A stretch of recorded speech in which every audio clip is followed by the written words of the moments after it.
नमस्कार दोस्तों, स्वागत है आपका स्टडी फॉर सिविल सर्विसेज में। वीडियो को पूरा देखिए। कोई भी आपका फीडबैक है, कोई सजेशन है, तुरंत वीडियो में कमेंट करके जरूर बताइए। अच्छा लगे तो वीडियो लाइक जरूर कर लीजिए और ऐसे वीडियो लगातार फ्री में पाने के लिए चैनल को तुरंत सब्सक्राइब कर लीजिए और बेल आइकन को जरूर टैप कर लीजिए ताकि आगे भी सारे वीडियो आपको मिलते रहे। यूट्यूब में फॉलो करते हैं तो प्लीज ये वाला फ्री टेलीग्राम चैनल जरूर ज्वाइन कर लीजिएगा। सारे नोटिफिकेशन, सारे अपडेट यहीं पे आते हैं, ध्यान रखिएगा। स्टडी फॉर सिविल सर्विसेज का कोई भी पेड ग्रुप अगर आपको ज्वाइन करना है तो सिर्फ 856480560606097523860445 यही नंबर है हमारे, सिर्फ जहां पे कॉल या व्हाट्सएप कर सकते हैं।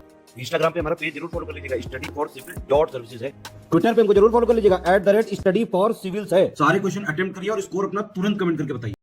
दोस्तों, आपके प्रीलिम्स एग्जामिनेशन के लिए मॉक टेस्ट की सीरीज हमारी लगातार चल रही है और सेक्शन वाइज टेस्ट इस समय हम लोग देख रहे थे। सेक्शन वाइज टेस्ट जो है उसमें 50 MCQs ही होते हैं, छोटा सा इनका दायरा होता है, लेकिन प्रश्नों का जो आयाम है वो काफ़ी विस्तृत होता है। तो नई नई सूचनाएं आपको मिलती हैं और इसमें जो टॉपिक हमने लिया है वो पॉपुलेशन से रिलेटेड डाटा आप कवर करेंगे, देख पाएंगे, रिवीजन कर पाएंगे, साथ में इकोलॉजी के भी प्रश्न यहाँ मिलेंगे। तो पहला क्वेश्चन जो आप देख रहे हैं वो सेंसस का है और वही पुराना वाला सेंसस है जो कि 10 साल से भी ज़्यादा पुराना हो चुका है, लेकिन लेटेस्ट नहीं आने की वजह से अभी तक चल रहा है। नहीं तो अब तक कब का ये पुराना, मतलब इसका जो समय है वो बीत चुका होता। 2021 का हम लोग डाटा देखते, लेकिन वो संभव नहीं हो पाया कोरोना की वजह से। तो अभी भी ये इंपॉर्टेंट है, देखिए। तो 2011 का जो सेंसस है उसके हिसाब से भारत का जनसंख्या घनत्व यानी पॉपुलेशन डेंसिटी 382 व्यक्ति प्रति वर्ग किलोमीटर है, यानी 1 वर्ग किलोमीटर के दायरे में इतने लोग रहा करते हैं अपने देश में। और 2011 का जो सेंसस है उसके हिसाब से भारत का जो सेक्स रेशियो है वो 943 है, यानी 1000 पुरुषों पर 943 महिलाएं हैं। ये दो एकदम बेसिक इंफॉर्मेशन दी हुई है। आप ये बताइए कि गलत कौन सा है। तो गलत इसमें कुछ भी नहीं है और इसीलिए हम जो डी वाला ऑप्शन है उसको चुनते हैं। नॉन ऑफ दीज, सारी इंफॉर्मेशन पक्की है। चलिए प्रश्न संख्या 2 को देखते हैं। यहाँ कहा गया कि जो सेंसस है उसी के हिसाब से बताइए कि जो राज्य नीचे दिए हुए हैं उसमें जनसंख्या कितनी है और उसे अवरोही क्रम में यानी डिसेंडिंग ऑर्डर में अरेंज करिए। तो सबसे ज़्यादा जनसंख्या वाले राज्य को हम पहले रखेंगे। यहाँ जो राज्य हैं उसमें बिहार, पश्चिम बंगाल और आंध्र प्रदेश दिया हुआ है, 3 ही दिए हुए हैं। सेकेंड क्वेश्चन, अब इसमें जो ए वाला अरेंजमेंट है उसी में इसको रहने दीजिए तो ज़्यादा सही रहेगा। ये पहले से ही अरेंज है, मतलब व्यवस्थित है। सबसे ज़्यादा जो जनसंख्या है, अब यहाँ अगर राज्य देखें तो सिर्फ 3 ही दिए हैं, लेकिन ओवरऑल अगर देखें तो सबसे ज़्यादा आबादी के तौर पे उत्तर प्रदेश, दूसरे नंबर पर महाराष्ट्र, तीसरे नंबर पर बिहार, चौथे नंबर पर वेस्ट बंगाल, 5वें नंबर पर आंध्र और 6वें नंबर पर मध्य प्रदेश आता है। ये इसका क्रम है, ठीक। तो इसमें से हम ए वाले विकल्प को चुनते हैं और आगे चलते हैं। प्रश्न संख्या 3 को देखते हैं। कुरुंग-कुमे 2011 की जो सेंसस थी उसके हिसाब से देश में सर्वाधिक जनसंख्या वृद्धि दर वाले 2 जिलों में से एक है। 2 जिले थे सर्वाधिक जनसंख्या वृद्धि दर वाले, मतलब बढ़ने की रफ्तार वहाँ तेज थी, तो उसमें से एक का नाम दे दिया है। और ये जिला जो है ये किस राज्य में स्थित है आपको ये बताना है। जिले का नाम देकर आपसे राज्य पूछ रहा है और उसकी विशेषता बता दिया। तो अब आप देखें कि इसका जो करेक्ट आंसर है वो डी होना चाहिए, क्योंकि इसमें से कोई भी राज्य सही नहीं बैठता है। कुरुंग-कुमे और यनम, ये 2 जिले जो थे, ये कुरुंग-कुमे आपका अरुणाचल का है, मतलब प्रदेश के हिसाब से अरुणाचल, और यनम तो आप जानते ही हैं पुडुचेरी का है। तो इन्हीं दोनों जिलों में जनसंख्या की ग्रोथ काफ़ी तेज देखी गई थी। तो इसमें से हम डी वाले ऑप्शन को चुन लेते हैं। प्रश्न संख्या 4 को देखते हैं। भारत का जो सेक्स रेशियो है 2011 के सेंसस के हिसाब से उसमें किस पड़ोसी देश के समान उसकी स्थिति दिखाई देती है बताइए। चीन के जैसी दिखाई देती है, पाकिस्तान के जैसी, बांग्लादेश के जैसी, सेक्स रेशियो के मामले में। तो 4th क्वेश्चन को आप देख रहे हैं, अब इसमें बी वाले ऑप्शन को चुन लीजिए। पाकिस्तान के ही सरीख ही दिखाई देती है। पाकिस्तान का भी 943 था और भारत का भी 943। चीन का अगर देखें तो 926 था और बांग्लादेश का काफ़ी अच्छा है, ये 1167 था, मतलब 1000 पुरुषों पर 1167 महिलाएं। तो ऐसे कुल है इसमें, कुल मिलाकर हम बी वाले ऑप्शन को चुन लेते हैं, पाकिस्तान हमारा प्यारा पड़ोसी। और इसके बाद देखते हैं 2011 के सेंसस के हिसाब से फिर से वही सेंसस को लेकर घूम रहे हैं। तो इसमें ये पूछा गया कि कौन से राज्य की ग्रामीण जनसंख्या सबसे ज़्यादा है, जो रूरल पॉपुलेशन है वो वहाँ पे सबसे ज़्यादा है। तो ये वेस्ट बंगाल है, बिहार है, यूपी है, इसमें से कौन सा होगा। 5th क्वेश्चन को आप देख रहे हैं, करेक्ट आंसर इसका सी होगा। ये उत्तर प्रदेश है। उत्तर प्रदेश में ग्रामीण आबादी 2011 की सेंसस के हिसाब से सबसे ज़्यादा है। और आप देखेंगे कि जैसे जैसे नया डाटा जारी होता जाएगा, चाहे वो 2023 का सेंसस हो या आगे के जितने भी डाटा जारी होते हैं, तो ग्रामीण आबादी सिकुड़ती जाएगी और शहरी आबादी और शहरों की मात्रा बढ़ती जाएगी। ये अच्छी बात नहीं है, ये खुश होने की बात नहीं है। गांव जो है वो उजाड़ होते जाएंगे और शहरों में भीड़ बढ़ती जाएगी। अब इसके बाद देखें 6वें नंबर के क्वेश्चन को। यहाँ कहा गया कि 2011 का जो सेंसस है उसी के हिसाब से सबसे कम जनसंख्या घनत्व वाला केंद्र शासित प्रदेश, राज्य नहीं, यूनियन टेरिटरी कौन सी है। अब इसमें अंडमान निकोबार है, पुडुचेरी है, लक्षद्वीप है और डी वाला आप देख ही रहे हैं। तो छठवां क्वेश्चन, इसमें करेक्ट आंसर ऊपर ही है। अंडमान निकोबार द्वीप समूह जो है इसमें सबसे कम पॉपुलेशन डेंसिटी हम देख पाते हैं। कितनी है? तो 46 व्यक्ति प्रति वर्ग किलोमीटर है। ये इसमें थोड़ा सा अविश्वसनीय डाटा आप देख सकते हैं, लेकिन फिर भी ये सही बात है। तो अंडमान निकोबार द्वीप समूह को आप देखें, 46 व्यक्ति जो है वो 1 वर्ग किलोमीटर के दायरे में रहते हैं। इसके बाद 7वें नंबर के क्वेश्चन को देखें, कौन सा विकल्प सही सुमेलित नहीं है। अगर यही हाल मतलब इसी तरह का जनसंख्या घनत्व पूरे देश भर में रहे तो बहुत सारे प्राकृतिक संसाधन काफ़ी अच्छे से सुरक्षित रहेंगे, लेकिन जनसंख्या का दबाव ही सबसे बड़ी समस्या है। तो सेंसस के हिसाब से आप देखें, क्षेत्रफल के लिहाज से यूपी का सबसे बड़ा जिला है लखीमपुर खीरी, और क्षेत्रफल के ही लिहाज से सबसे छोटा है हापुड़, और जनसंख्या के लिहाज से देश में मतलब पूरे भारतवर्ष में सबसे कम आबादी वाला जो राज्य है वो है सिक्किम। और डी वाला ऑप्शन आपको बता रहा है कि जनसंख्या के लिहाज से भारत में सबसे कम आबादी वाला केंद्र शासित प्रदेश है पुडुचेरी। ये सारी इंफॉर्मेशन है, गलत कौन सा है ये आप बताइए, इसमें से कोई एक गलत है। तो डी वाला गलत है। इसमें आप देखिए, ये जो केंद्र शासित प्रदेश का दिया है ना कि सबसे मतलब ये लीस्ट पॉपुलेटेड यूनियन टेरिटरी है पुडुचेरी, ये वाला इंफॉर्मेशन गलत है। सबसे कम जनसंख्या वाला केंद्र शासित प्रदेश कौन है? लक्षद्वीप है, सबसे कम आबादी वहीं पर है।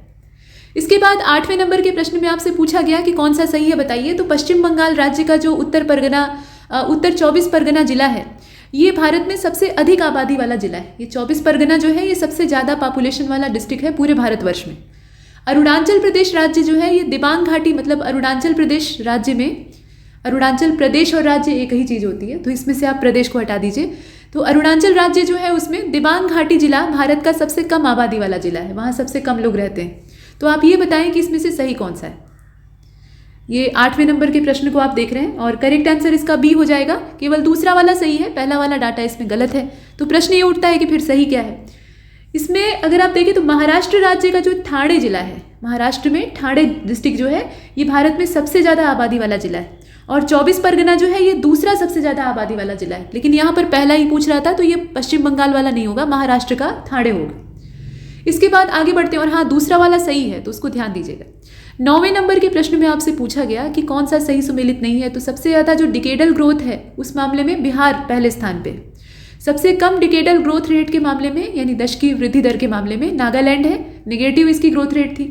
और सबसे ज़्यादा डिकेडल ग्रोथ रेट के हिसाब से अगर यूनियन टेरिटरी को हम देखें तो दादरा नगर हवेली का नंबर आता है, और न्यूनतम के हिसाब से अगर हम यूटी को देखें तो उसमें लक्षद्वीप का नंबर आता है।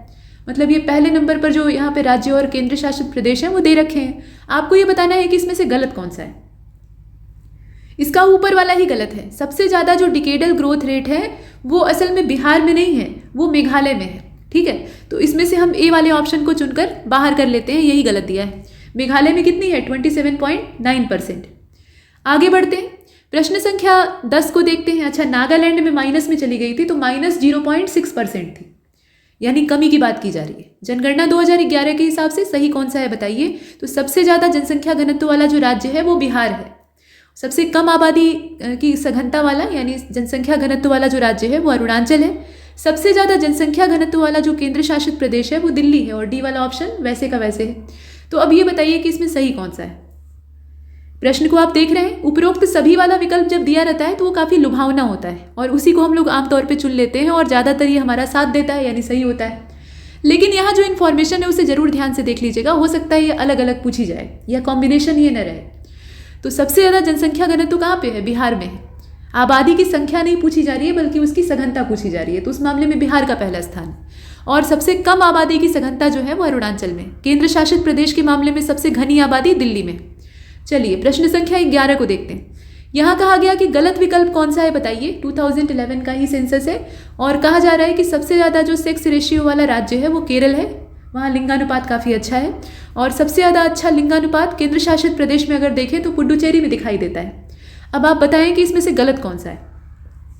11वां प्रश्न, कोई भी गलत नहीं है, जितनी इन्फॉर्मेशन है वो सही है। केरल में लिंगानुपात कितना है? पुरुषों से ज़्यादा वहाँ पर महिलाएं थी, 1084। तो ये पिछला वाला सेंसस था, अभी जो नया रिकॉर्ड जारी होगा तो उसमें नेशनल फैमिली हेल्थ सर्वे का जो अपना डाटा है, पर्सनल डाटा है, उसके हिसाब से ये दावा किया गया है कि पूरे भारतवर्ष में लिंगानुपात में काफ़ी ज़बरदस्त उछाल देखा गया है, यानी पुरुषों की तुलना में महिलाओं की संख्या ज़्यादा हो गई पूरे भारत में। तो केरल तो फिर आगे निकल गया होगा, तो ये देखने वाली बात होगी। फिलहाल पिछले वाले में भी 1084 था और हरियाणा का सबसे कम था 879, ये चिंताजनक लिंगानुपात था, तो इस बार जरूर सुधार हुआ होगा। इसमें डी वाले ऑप्शन को चुन लेते हैं, ठीक है, नॉन ऑफ दीज, गलत कुछ भी नहीं। और केंद्र शासित प्रदेश के मामले में पुडुचेरी का जो लिंगानुपात था वो 1037 था, और सबसे कम लिंगानुपात वाला जो था वो दमन दीव था। अब तो दमन दीव, दादरा नगर हवेली दोनों को मर्ज कर दिया गया है, लेकिन उस समय अलग अलग थे, तो यहाँ पे मात्र 618 लिंगानुपात था। इसके बाद आगे बढ़ते हैं, अगले वाले को देखते हैं, सभी इसमें सही थे। प्रश्न संख्या 12 को देखते हैं, कौन सा सही है बताइए। तो सही का चयन इसमें करना है। चाइल्ड सेक्स रेशियो इसमें से दिया हुआ है, भारतवर्ष के लिए शिशु लिंगानुपात जो है वो 919 है, यानी 1000 लड़कों पर 919 लड़कियां यानी बालिकाएं हैं। और अगर हम अरुणाचल को देखें तो सबसे ज़्यादा शिशु लिंगानुपात यहाँ पर दिखाई देता है, मतलब यहाँ लड़के और लड़कियों का जो अनुपात है वो काफ़ी अच्छा है। दिल्ली में सबसे कम शिशु लिंगानुपात दिखाई देता है। केंद्र शासित प्रदेश में अगर हम देखें तो दिल्ली में सबसे कम है, ऐसा दिया हुआ है। आप ये बताइए कि सही कौन सा है। तो सही इसमें तीनों ही है, सही की तलाश की जा रही थी, तो सी वाले ऑप्शन को हम चुन लेते हैं। ये तीनों ही इन्फॉर्मेशन सही है, ठीक है। इसमें पूरे भारतवर्ष में शिशु लिंगानुपात जो है उसे आप देख रहे हैं 919, कभी कभी आंकड़ा पूछ लिया जाता है। सबसे ज़्यादा शिशु लिंगानुपात वाला जो राज्य है वो अरुणाचल है, 972 यहाँ था, और सबसे कम जो था वो हरियाणा में देखा गया। टोटल लिंगानुपात और शिशु लिंगानुपात भी कितना था, 834। सबसे ज़्यादा शिशु लिंगानुपात यानी child sex ratio union territory में अगर देखें तो अंडमान निकोबार में दिखाई देता है 968, और सबसे कम दिखाई देता है दिल्ली में, मात्र 871। इसके बाद आगे बढ़ते हैं, प्रश्न संख्या 13 को देखते हैं, कौन सा विकल्प सही है बताइए। अब यहाँ पे लिटरेसी की बात की जा रही है, तो भारत की जो लिटरेसी रेट है वो 73% थी। साक्षरता दर कितनी थी, 73% थी। सबसे ज़्यादा साक्षरता केरल राज्य में थी, और सबसे कम साक्षरता दर वाला जो यूनियन टेरिटरी था वो दादरा नगर हवेली था, ऐसा दिया हुआ है। आप ये बताइए कि सही कौन सा है। तो इसमें आप डी वाले ऑप्शन को ही चुन लीजिए, क्योंकि सारी जानकारियाँ परफेक्ट हैं, इसमें दिखाई देती हैं। सबसे कम साक्षरता वाला राज्य था बिहार, मात्र 61.8%, और इसमें भी महिला साक्षरता की बुरी तरह से दुर्दशा थी। इसके बाद प्रश्न संख्या 14 को देखते हैं। यहाँ कहा जा रहा है कि कौन सा राज्य या केंद्र शासित प्रदेश जो है उसमें 2011 के सेंसस के हिसाब से कोई भी अनुसूचित जाति नहीं रहा करती थी, शेड्यूल कास्ट वहाँ पर नहीं निवास करती थी। ऐसा राज्य कौन सा है। तो अब यहाँ अगर आप देखें तो करेक्ट आंसर इसका डी हो जाएगा। ये सभी अरुणाचल, अंडमान निकोबार द्वीप समूह, लक्षद्वीप, इन सब में अगर देखा जाए तो कोई भी अनुसूचित जाति नहीं रहा करती थी। हाँ, जनजातियाँ यहाँ रहती हैं, तो इसमें से हम डी वाले ऑप्शन को चुन लेते हैं। चुन लिया। अब इसके बाद 15वें प्रश्न की ओर चलते हैं। यहाँ देखिए, पूछा जा रहा है कि कौन सा ऐसा जिला है जो कि उत्तर प्रदेश राज्य का सबसे पूर्वी जिला कहा जाता है। सबसे पूर्वी है, मतलब सबसे ज़्यादा पूर्वी सीमा से लगा हुआ है। तो ये सहारनपुर है, सोनभद्र है, बलिया है, शामली है। दिशावार देखिएगा। तो विकल्प आसान है, आप आराम से इसमें से एलिमिनेट कर सकते हैं, और इसका जो राइट आंसर है वो इसमें बलिया हो जाएगा। बलिया जो है वो सबसे पूर्वी जिला है, सबसे पूर्वी जिला है, ठीक है। और सबसे उत्तरी जिला कौन सा है, सहारनपुर है, और ये हिमाचल प्रदेश राज्य के साथ सटा हुआ है। तो वो सीमा किसके साथ साझा करता है वो तो हम आगे भी देख सकते हैं। यहाँ पर सबसे उत्तरी देख लीजिए तो वो सहारनपुर है। सबसे दक्षिणी आपका सोनभद्र है, और सबसे पूर्वी जिला है बलिया, बिहार से सटा हुआ है एकदम। शामली जो है वो सबसे पश्चिमी जिला है, ठीक है। शामली जो है वो सबसे पश्चिम में है। इसके बाद 16वें नंबर के प्रश्न को देखते हैं। यहाँ कहा गया कि उत्तर प्रदेश का सोनभद्र जिला, अभी हमने बॉर्डर देख लिया, किस किस के साथ शेयर करता है वो पूछा जा रहा है। तो सोनभद्र जिला इसमें से किस राज्य के साथ अपनी सीमा साझा नहीं करता है। तो मध्य प्रदेश, झारखंड और बिहार दे रखा है, आप बताइए। डी वाले ऑप्शन को आप इसमें से चुन लीजिए। मतलब सोनभद्र जिला, इसमें डी को हमने क्यों चुन लिया, क्योंकि सोनभद्र जिला जो है वो मध्य प्रदेश, छत्तीसगढ़, झारखंड और बिहार राज्यों के साथ सीमा साझा करता है।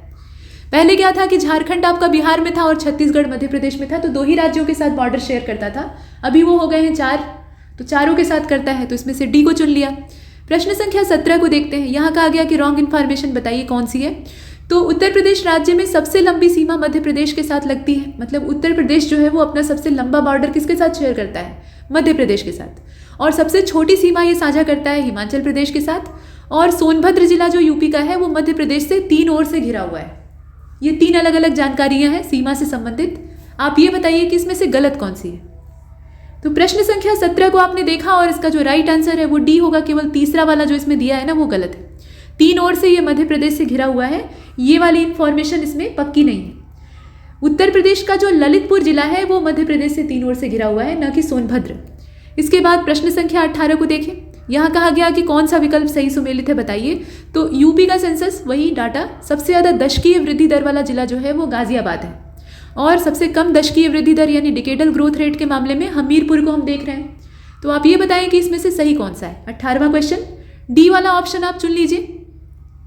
असल बात यह है कि सबसे ज़्यादा जनसंख्या घनत्व वाला, अब यहाँ पे ये पूछा जा रहा है कि डिकेडल ग्रोथ रेट किसकी सबसे ज़्यादा है, तो उसके अकॉर्डिंग अगर देखा जाए तो इसमें हमें डी को ही चुनना पड़ेगा, क्योंकि सबसे अधिक डिकेडल ग्रोथ रेट के मामले में गौतम बुद्ध नगर का नंबर आता है, जिसकी है 49.1% डाटा के हिसाब से, और न्यूनतम जो डिकेडल ग्रोथ रेट है उसके मामले में कानपुर नगर का नंबर आता है और ये 9.9% है, सबसे कम इसी की है। तो दोनों ही जानकारियाँ गलत थी, इसीलिए हमने डी को चुना।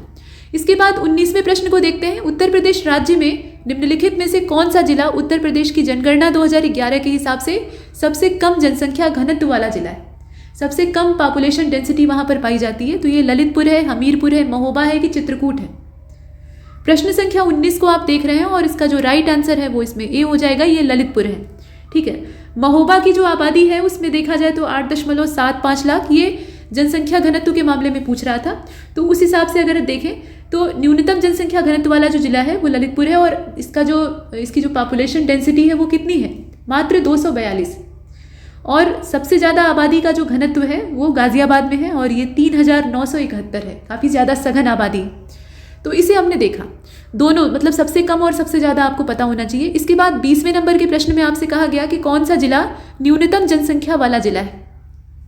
ये यूपी का सेंसस है, तो महोबा, चित्रकूट, हमीरपुर और श्रावस्ती दिया है। अब इसमें अगर आप देखें तो जो ऊपर वाला ऑप्शन है ए वाला, उसी को चुन लीजिए। यहाँ पर न्यूनतम पूछ रहा है तो महोबा को चुन लेते हैं। महोबा की कितनी है? 8.75 लाख, ये सेंसस 2011 है, ध्यान दीजिएगा। चित्रकूट की उसके बाद वाली है 9.9 लाख, हमीरपुर की है 11, श्रावस्ती की है 11.1, ऐसे हमने चुना।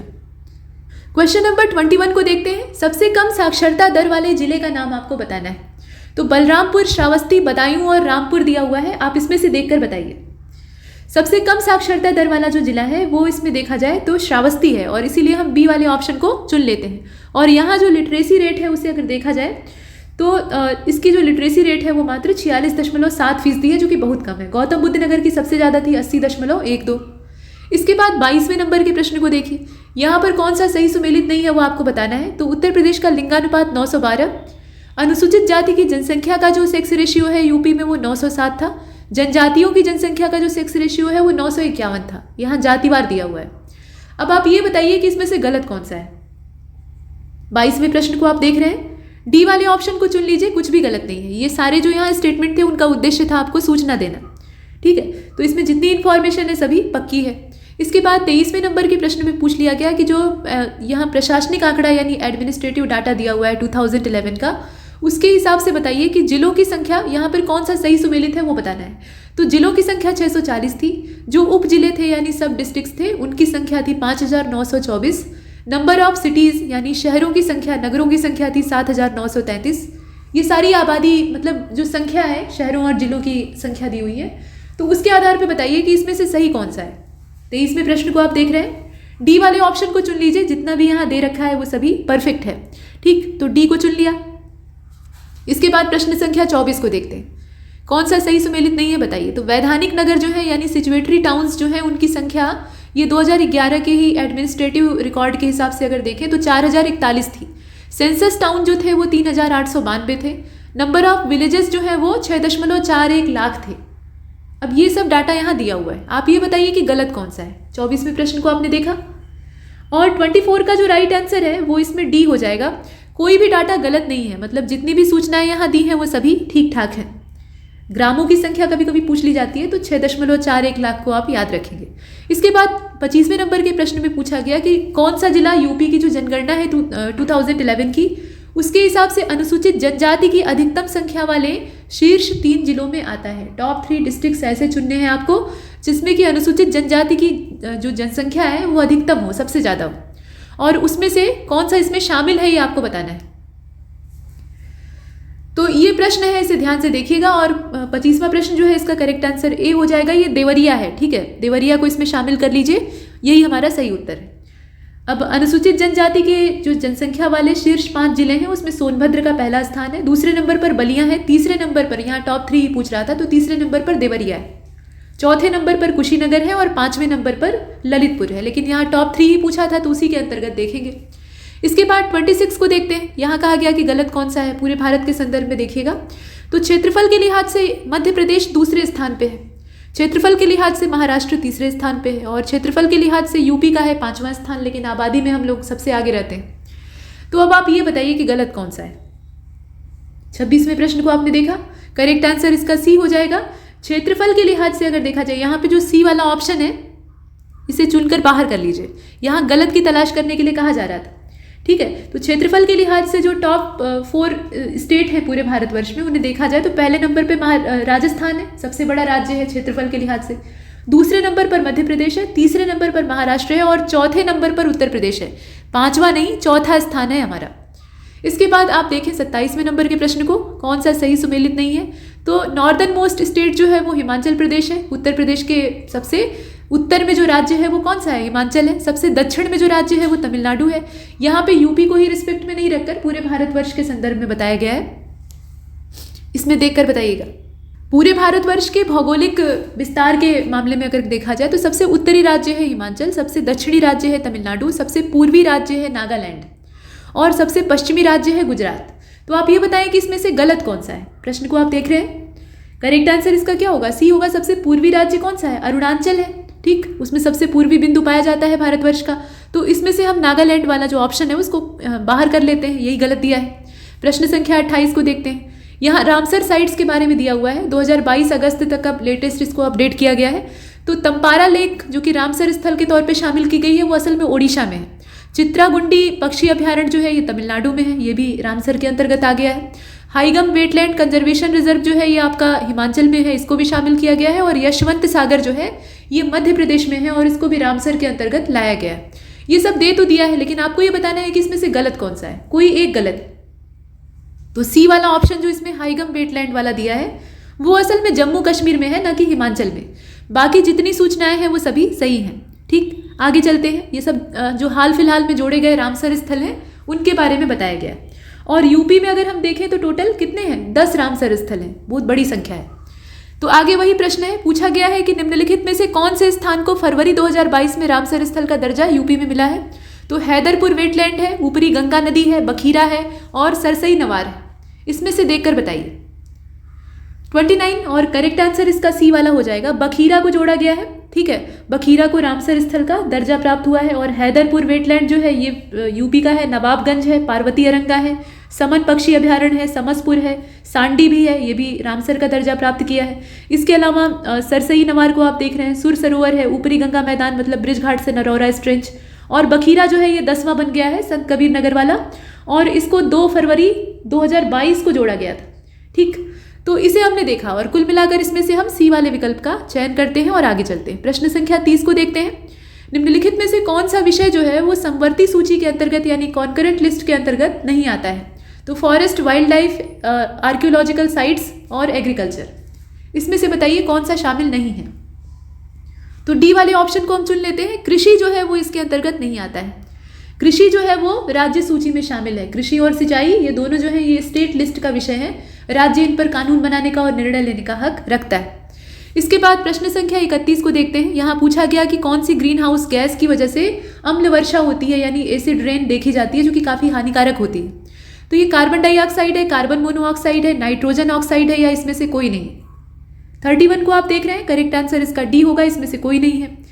अम्ल वर्षा के लिए कौन सा यौगिक उत्तरदायी होता है बताइए, ठीक है। इसमें जो विकल्प है वो सही नहीं और इसीलिए हम डी वाले ऑप्शन का चयन करते हैं। वैसे कार्बन डाइऑक्साइड आप जानते हैं कि ये वैश्विक ऊष्मन के लिए बदनाम है। ग्रीन हाउस इफेक्ट में ये बढ़ोतरी करती है, उसे डिसबैलेंस करती है और इसकी मात्रा बेहिसाब बढ़ रही है, तो ये चिंता का विषय है। कार्बन मोनोऑक्साइड बहुत जहरीली होती है। ये ऑक्सी हीमोग्लोबिन नाम का एक प्रति उत्पाद बनाती है जो कि रक्त में ऑक्सीजन के प्रवाह को अवरुद्ध कर देता है, तो मृत्यु हो जाती है, जहरीली होती है। इस तरीके से हर यौगिक की अपनी विशेषता है। लेकिन आपको यहाँ ये बताना है कि ग्रीन हाउस गैस ऐसी इसमें से कौन सी है जिसके कारण अम्ल वर्षा होती है। तो कोई भी ऑप्शन सही नहीं था, तो आंसर आपको कमेंट सेक्शन में देना है। इसके बाद 32 को देखिए। ब्लू फ्लैग सर्टिफिकेट ये समुद्र तटों को दिया जाता है। तो यहाँ पर समुद्र तटों के नाम दिए हैं और वो किस राज्य से संबंधित है वो दिया हुआ है। आपको ये बताना है कि कौन सा मिलान इसमें ठीक नहीं है। तो शिवराजपुर समुद्र तट यानी जो बीच है वो गुजरात में है। पदुबिद्री बीच जो है ये कर्नाटक का है। कप्पड़ नाम का जो बीच है ये असल में कहाँ पे है, केरल में है। और ऋषिकोंडा आपका अंडमान निकोबार द्वीप समूह में है। अब आप ये बताएं कि इसमें से गलत कौन सा है। तो ब्लू फ्लैग सर्टिफिकेट वाले जो तट है उसमें इसमें डी वाला ऑप्शन गलत दिया है। ऋषिकोंडा आपका आंध्र में है और राधानगर समुद्र तट जो है वो अंडमान निकोबार द्वीप समूह का है, जो कि इस सर्टिफिकेट के अंतर्गत आता है। तो इसमें से हम डी वाले ऑप्शन को चुनकर बाहर कर लेते हैं। ये आंध्र का है, न कि अंडमान का। प्रश्न संख्या 33 को देखते हैं। कालानुक्रम में आपको इसमें अरेंज करना है। तो बंगाल राइनोसोरस प्रिजर्वेशन एक्ट ये लॉन्च होता है, मतलब जारी किया जाता है। असम राइनोसोरस प्रिजर्वेशन एक्ट ये आता है, और wild bird protection act, wild life protection act तो आप देखते हैं, लेकिन यहाँ पर क्या है, ये वाइल्ड बर्ड प्रोटेक्शन एक्ट है। तो इन सब की तारीखें आपको मालूम होनी चाहिए कि अधिनियम कब लाए गए थे, और उसी के आधार पर आपको व्यवस्थित करना है। 33 को आप देख रहे हैं, करेक्ट आंसर इसका ऊपर ही है। थोड़ा सा आपको क्रम आगे पीछे करना पड़ेगा। इसका जो ए वाला ऑप्शन है वो सही होता है। देखिए, राइनोसोरस प्रिजर्वेशन एक्ट बंगाल वाला जो है वो 1932 का है, ये 1932 का है। और असम वाला जो है वो 1954 का है, 54। और वाइल्ड बर्ड प्रोटेक्शन एक्ट जो है वो 1887 का है, ये बहुत पुराना है, 1887 यहाँ पे आप ध्यान रखेंगे। तो उस हिसाब से देखें तो सबसे पुराना इसमें जो तीसरा वाला है वो है, और हमने ए को चुन लिया। सिर्फ आपको अगर ये मालूम रहे कि इसमें सबसे पुराना यही है तो आप आराम से जो विकल्प है चुन सकते हैं। अच्छा, 34वें प्रश्न को देखिए। यहाँ पर कौन सा विकल्प सही सुमेलित नहीं है आपको बताना है। तो वाइल्ड लाइफ प्रोटेक्शन एक्ट 1972 का है, एलिफेंट प्रिजर्वेशन एक्ट जो है वो 1879 का है, और फॉरेस्ट राइट्स एक्ट जो है वो 2006 का है। आप ये बताइए कि इसमें से गलत कौन सा है। 34 को आप देख रहे हैं, डी वाला ऑप्शन चुन लीजिए, क्योंकि कोई भी गलत नहीं है, जितनी इन्फॉर्मेशन है वो सभी सही है और ये सब हमारे काम की है। इसके बाद 35वें नंबर के प्रश्न में आपसे पूछा गया कि वन्यजीव आबादी में तेजी से अगर गिरावट आ रही है तो उसकी वजह से, मतलब उससे सचेत होते हुए भारत सरकार ने कौन से वर्ष के दौरान भारतीय वन्यजीव बोर्ड के रूप में एक नामित सलाहकार निकाय का गठन किया था। ये काम कब किया गया था भारत सरकार के द्वारा, इसमें आप देखकर बताएं। प्रयास बहुत लेट शुरू हुआ है, ये भी एक दुर्भाग्य की बात है। तो 35 को आप देख रहे हैं, और इसका जो राइट आंसर है वो इसमें बी वाला हो जाएगा। ये 1952 का है। 1952 में ये बोर्ड गठित किया जाता है, और इसमें हम बी वाले विकल्प का चयन करते हैं। कौन सा विकल्प सही सुमेलित है आपको बताना है। तो भारत के प्रमुख मगरमच्छ और मगरमच्छ संरक्षित क्षेत्र, मतलब मेजर एलिगेटर और क्रोकोडाइल प्रोटेक्टेड एरिया। एलिगेटर और क्रोकोडाइल में फर्क होता है, दोनों को मगरमच्छ नहीं कहा जाता है। तो यहाँ घड़ियाल और मगरमच्छ की बात हो रही है। तो इसके लिए जो संरक्षित क्षेत्र हैं उनके नाम दिए हैं, और राज्य का नाम दिया है साथ में। ठीक है, तो नंदनकानन वन्यजीव अभयारण्य ये गुजरात में है। सतकोसिया गार्ज जो है ये आपका झारखंड में है, ऐसा दिया हुआ है। भितरकणिका वन्यजीव अभयारण्य ये मध्य प्रदेश में है, और गिंडी जो है असल में ये गुइंदी है। तो गुइंदी जो है ये तमिलनाडु में ही दिया है। अब इसमें गलत बहुत सारे हैं, वो दिखाई दे रहा है। सही कौन सा है वो बताइए। 36 करेक्ट आंसर इसका क्या होना चाहिए, डी होना चाहिए। गुइंदी जो दिया है वो ठीक दिया है, तमिलनाडु में है। बाकी भितरकणिका तो आप जानते ही उड़ीसा में है, जगजाहिर बात है। डी जो सही दिया है उसको चुन लेते हैं। सतकोसिया आपका उड़ीसा में है, और नंदनकानन भी वहीं पर है। तो ये बाकी तीन उड़ीसा में है। इसके बाद 37 को देखते हैं भाई। यहाँ पे इनकरेक्ट ऑप्शन आपको चुनना है। तो हेमिस नेशनल पार्क जो है ये लार्जेस्ट नेशनल पार्क है पूरी कंट्री का, यानी पूरे भारत में। और साउथ बटन नेशनल पार्क जो है ये स्मॉलेस्ट नेशनल पार्क है पूरी कंट्री में, मतलब पूरे देश में। ओशेनिक नेशनल पार्क जो भारत का है ये इसकी लोकेशन कच्छ में है, कच्छ मतलब गुजरात में है। तो ये सारी सूचनाएं हैं। गलत कौन सा है वो आपको बताना है। तो गलत इसमें कुछ भी नहीं है, जितनी सूचनाएं हैं वो सभी सही है। हेमिस कहाँ पे है, ये लेह में पड़ता है। पहले जम्मू कश्मीर था, अभी बंटवारा हो गया तो वो केंद्र शासित प्रदेश दोनों अलग अलग बन गए, तो अभी लद्दाख में चला गया। ठीक है, तो ये लेह में पड़ता है, हेमिस हाई।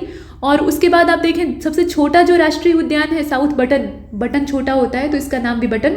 और ये जो नेशनल पार्क है ये आपका अंडमान निकोबार द्वीप समूह में है, जबकि आपका जो महासागरीय राष्ट्रीय उद्यान है वो कच्छ में, मतलब गुजरात में है। तो उस हिसाब से अगर देखा जाए तो कुछ भी गलत नहीं है, हम डी वाले ऑप्शन को चुन लेते हैं। प्रश्न संख्या 38 को देखते हैं, कौन सा सही है बताइए। तो बाढ़ और उसके प्रबंधन, मतलब निपटने के लिए बाढ़ से, वर्ष 1972 में गंगा बाढ़ नियंत्रण आयोग को बनाया गया था। ये गंगा फ्लड कंट्रोल कमीशन जो है इसका गठन होता है 1972 में। काम क्या है वो तो आप देख ही रहे हैं। और इसका जो हेडक्वार्टर है वो पटना में है, मतलब बिहार में। अब ये बताइए कि इसमें करेक्ट कौन सा है। सही जानकारी का चयन आपको करना है। तो इसमें दोनों ही सूचनाएं सही हैं। ठीक है, जो सी वाला ऑप्शन है उसको चुन लेते हैं। बाढ़ से बिहार को काफ़ी तकलीफ होती है, हालांकि गंगा से ज़्यादा वहाँ पर सताने का काम कोसी नदी करती है, और इसीलिए उसे बिहार का शोक कहा जाता है। इसके बाद प्रश्न संख्या 39 को देखते हैं। विश्व का पहला बाघ संरक्षण सम्मेलन 2010 में आयोजित किया गया था। वो समय आपको बता दिया है, तो पूछा जा सकता है कि कब किया गया था। 2010 को आप याद रखें। अब ये बताइए कि कहाँ पर आयोजित किया गया था, उसका वेन्यू यानी उसका जो देश है वो पूछा जा रहा है। तो करेक्ट आंसर इसका सी होना चाहिए। रूस में आयोजित किया गया था। रूस का जो सेंट पीटर्सबर्ग है वहाँ पे इसका आयोजन होता है। 21 नवंबर 2010 से लेकर ये शुरू होता है और 24 नवंबर 2010 तक चलता है। ठीक है, तो रूस को इसमें से चुनते हैं। अगर जगह पूछ लेगा तो सेंट पीटर्सबर्ग को आप याद रखेंगे। इसके बाद 40वें नंबर के प्रश्न में कहा गया कि टॉप स्लिप जो शब्द है, ये टॉप स्लिप, अब इकोलॉजी और इन्वायरमेंट से जुड़ी हुई जितनी भी शब्दावली है वो आपको पता होनी चाहिए। तो टॉप स्लिप का मतलब क्या होता है? ये एक राष्ट्रीय उद्यान के लिए इस्तेमाल होता है, पक्षी अभ्यारण्य यानी बर्ड सेंचुरी के लिए यूज़ होता है, टाइगर रिजर्व के लिए हम इस शब्द का इस्तेमाल करते हैं, या रेयर स्पीशीज़ जो प्लांट्स की होती हैं उनके लिए हम इसे इस्तेमाल करते हैं। तो 40वां प्रश्न आप देख रहे हैं, इसमें आप एक राष्ट्रीय उद्यान के तौर पे टॉप स्लिप को इस्तेमाल कर सकते हैं। असल में इंदिरा गांधी वन्यजीव अभ्यारण्य और राष्ट्रीय उद्यान जो है उसको टॉप स्लिप भी कहा जाता है। हर राष्ट्रीय उद्यान को आप टॉप स्लिप नहीं कहेंगे, लेकिन इंदिरा गांधी राष्ट्रीय उद्यान जो है ये वन्यजीव अभ्यारण्य भी है, मतलब वाइल्ड लाइफ सेंचुरी भी है और नेशनल पार्क भी है, तो इसे हम कहते हैं टॉप स्लिप। ठीक, तो इसमें से हम ए वाला ऑप्शन चुन लेते हैं। प्रश्न संख्या 41 को देखते हैं। कौन से 2 राष्ट्रीय उद्यान नीलगिरी जैवमंडल आगार यानी जो नीलगिरी बायोस्फीयर रिजर्व है उसके अंतर्गत आते हैं?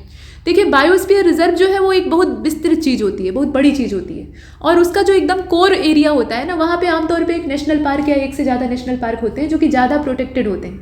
बाकी जो आउटर एरिया होते हैं वहाँ पे उतनी प्रोटेक्शन नहीं होती है। ये इसमें पूरा फंडा होता है। तो कुल मिलाकर आप बताइए कि कौन से 2 नेशनल पार्क इसके रेंज में आते हैं नीलगिरी बायोस्फीयर रिजर्व के? 41 को आप देख रहे हैं और इसका जो करेक्ट आंसर है वो इसमें पहला दूसरा हो जाएगा। तब हम ए वाले ऑप्शन को चुन लेते हैं, ये वाला रहा। ठीक है, बांदीपुर और नागरहोले इसके अंतर्गत आता है। घना जंगल है, ठीक, पश्चिमी घाट की पहाड़ियाँ। बांदीपुर आपका कर्नाटक में है और नागरहोले कहाँ पे है? वो भी कर्नाटक में है। बहुत पहले दोस्तों एक मूवी आई थी बहादुर बच्चे, ठीक है, तो उसमें दिखाया गया था कि बच्चे जो हैं वो पिकनिक मनाने के लिए नागरहोले जाते हैं और वहीं पर उसमें से कुछ बच्चे जो हैं वो अपने माता पिता से नाराज़ रहते हैं पारिवारिक स्थिति से और फरार हो जाते हैं, और नागरहोले में वो कैसे जंगली जीवों से दोस्ती करते हैं। काफ़ी पुरानी मूवी है, कभी आप यूट्यूब पे सर्च करें तो आपको मिलेगी, अच्छी फिल्म है। फिलहाल आप देखें इसमें ए वाला ऑप्शन जो है वो सही होता है। इसके बाद 42 को देखते हैं। 42 में कहा जा रहा है, यानी 42वें प्रश्न में, कि कौन सा केंद्र शासित प्रदेश है जिसमें कि 3 प्रकार के जंगल मतलब मैंग्रोव भी वहाँ पाए जाते हैं और एवरग्रीन फॉरेस्ट भी वहाँ मिलता है, सदाबहार जंगल होते हैं, और डेसिडुअस फॉरेस्ट भी वहाँ पे पाए जाते हैं। ऐसे वृक्ष भी मिलते हैं जो कि एक सीजन में अपनी पत्तियाँ गिरा देते हैं। तो ऐसी जो विविधता है वो कहाँ पर देखी जाती है बताइए? तो ऐसी विविधता आमतौर पे जो द्वीपीय इलाका होता है ना वहाँ अक्सर दिखती है। जो अलग अलग समुद्र के तटों वाला पोर्शन होता है उसका, वहाँ भिन्न भिन्न प्रकार की जो वनस्पतियाँ हैं वो उगती हैं। तो अब इसके आधार पे अगर देखा जाए तो इसमें निर्णय करना इतना आसान नहीं है, क्योंकि विकल्प काफ़ी करीबी है। बताइए कौन सा होगा? तो करेक्ट आंसर इसका सी वाला हो जाएगा। ये अंडमान निकोबार आइलैंड है। लक्षद्वीप तो चारों ओर प्रवाल से घिरा हुआ है, एक जैसी जलवायु पाई जाती है, लेकिन अंडमान निकोबार द्वीप समूह में ये विविधता देखी जाती है। कुछ हिस्सा मैंग्रोव है, कुछ हिस्सा सदाबहार वनों का भी पाया जाता है। चूँकि ये इक्वेटर के ज़्यादा करीब है तो सदाबहार वनों की भी अवस्थिति यहाँ देखी जाती है, और पर्णपाती वन भी यहाँ पर पाए जाते हैं। इसके बाद आगे बढ़ते हैं, प्रश्न संख्या 43 को देखते हैं। यहाँ कहा गया कि ऑयल स्लिक जो शब्द है इसका मतलब क्या है? तो ऑयल स्लिक का मतलब होता है एक तरह का पेट्रोलियम पदार्थ। ऑयल का मतलब आप तेल से ले सकते हैं, तो वो जोड़कर दिखा दिया। उसके अलावा एक दुर्लभ समुद्री मछली के लिए कहा जाता है, कीटनाशक का एक प्रकार है। क्या चीज़ है ये? 43 को आप देख रहे हैं। ये ऑयल स्लिक का मतलब होता है जलीय सतह पर फैला हुआ तेल का जब रिसाव होता है ना, तो महासागर में अक्सर ये देखा जाता है, जहाज दुर्घटनाग्रस्त होते हैं या किसी कारणवश तेल रिसने लगता है पाइपलाइन वगैरह से, तो समुद्री जीवों के लिए बड़ा घातक होता है। उन्हें सांस लेना दूभर हो जाता है, वो मारे जाते हैं। तो ये एक हानिकारक घटना है। जल प्रदूषण से जोड़कर इसको देखा जाता है। इसमें से कोई भी ऑप्शन हमारा सही नहीं था। ये पानी की सतह पे तेल का रिसाव, तेल की एक फिल्म बन जाती। इसके बाद आप आगे देखें 44 को। मार्च 1995 इसमें पहला वैश्विक सामाजिक विकास शिखर सम्मेलन हुआ था। ये कौन से देश में आयोजित किया गया था? ये पहला ग्लोबल सोशल डेवलपमेंट समिट थी। इसका जो ऑर्गेनाइजेशन था वो कहाँ पे होता है? 44 करेक्ट आंसर इसका क्या होना चाहिए? ये सी वाला ऑप्शन, डेनमार्क को आप चुन लेंगे। डेनमार्क का जो कोपेनहेगन है वहाँ पे इसको आयोजित किया गया था मार्च 1995 में। तो डेनमार्क कहाँ पे? ये हमारा सी वाला विकल्प है। 45 को देखिए, कौन से वर्ष में प्रकाशित होती है आर्थिक सर्वेक्षण के हिसाब से, मतलब कौन से वर्ष का ये प्रकाशित आर्थिक सर्वेक्षण है जिसमें कि भारत सरकार के वित्त मंत्रालय के द्वारा पहली बार सतत विकास और जलवायु परिवर्तन का एक नया अध्याय इकोनॉमिक सर्वे में जोड़ा गया। उससे पहले हम इसे किसी अध्याय के तौर पे या किसी विषय के तौर पे नहीं देखते थे। पर्यावरण के विषय में जागरूकता बहुत लेट शुरू हुई है और इसीलिए इसका रिजल्ट अभी तक दिखाई नहीं दे रहा है।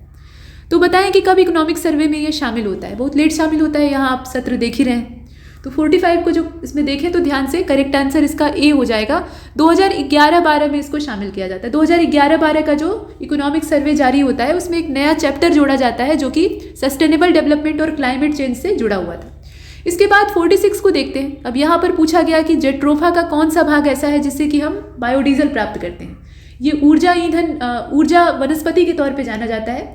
इसको रतनजोत भी कहा जाता है। इसका जो आयुर्वेदिक नाम है या फिर वानस्पतिक नाम है ऐसे क्षेत्रीय तौर पे वो रतनजोत है, और ऐसे जो ऑफिशियल नाम है उसमें हम जेट्रोफा के नाम से जानते हैं। जहरीला होता है। तो इसके कौन सी चीज़ से हम लोग बायोडीजल बना सकते हैं? इसकी पत्तियों से प्राप्त कर सकते हैं, इसकी छाल से प्राप्त कर सकते हैं, तने से या फिर बीज से। तो इसके जो बीज होते हैं उनसे हम बायोडीजल प्राप्त कर सकते हैं, और इसे पैसे के चक्कर में किसान अपने खेत में लगाते हैं ताकि खेती करें और इससे अच्छा मुनाफा हो। तो वो तो बात ठीक है, बच्चे कभी कभी मूंगफली समझकर खा लेते हैं और ऐसे ही नुकसान कर जाता है, ये जहरीला होता है। इसके बाद आप देखें 47 को, यहाँ पर मेडिसिन दी हुई है और कौन सी वनस्पति से वो प्राप्त की जाती है वो भी दे रखा है। तो कैफीन जो है वो सिनकोना से प्राप्त होती है। इसमें सही कौन सा है वो आपको बताना है। कैफीन जो है वो सिनकोना से प्राप्त होती है। टेट्रासाइक्लिन जो है वो असल में बैक्टीरियम से प्राप्त होती है, उसका स्रोत जो है वो बैक्टीरियम है। मॉर्फिन हमें चाय से प्राप्त होता है और कुनैन की प्राप्ति होती है पोस्ता से।